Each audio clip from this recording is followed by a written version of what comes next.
the face of drug addiction in the United States, for those who can afford it.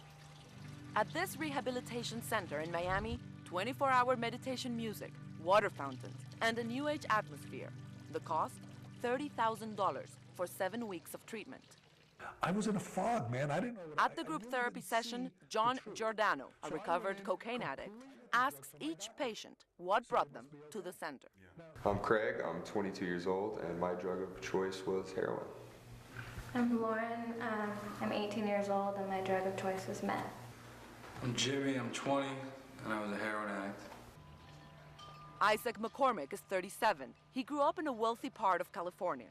He managed to quit 4 years ago after 11 different rehab centers and over $2 million spent by his parents on treatment and feeding his methamphetamines addiction.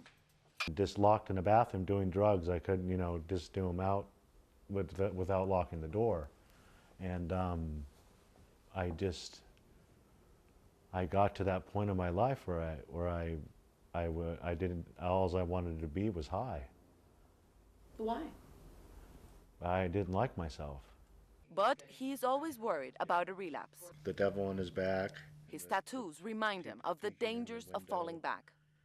Just a short drive from the center, Miami's boisterous nightlife.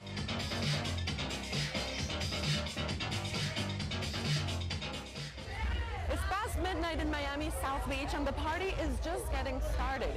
Here, like in many other wealthy places of the U.S., drugs have become part of the night scene. All kinds of people use them for what they call recreational purposes, despite of the fact that they're illegal and regardless of their fluctuating price.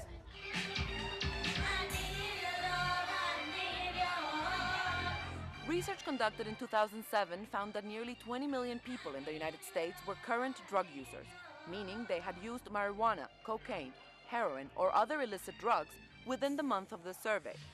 Every day, around 8,000 people across the United States try drugs for the first time.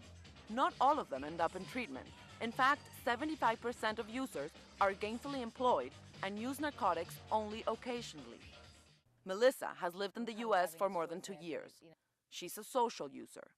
She says cocaine is 6 times cheaper here than it is in Europe, and it's so easy to get that she can have it delivered to her house. My rules have always been never to do it at home by yourself, never to do it at work. And when it starts affecting other areas of your life, that's when, you should be worried.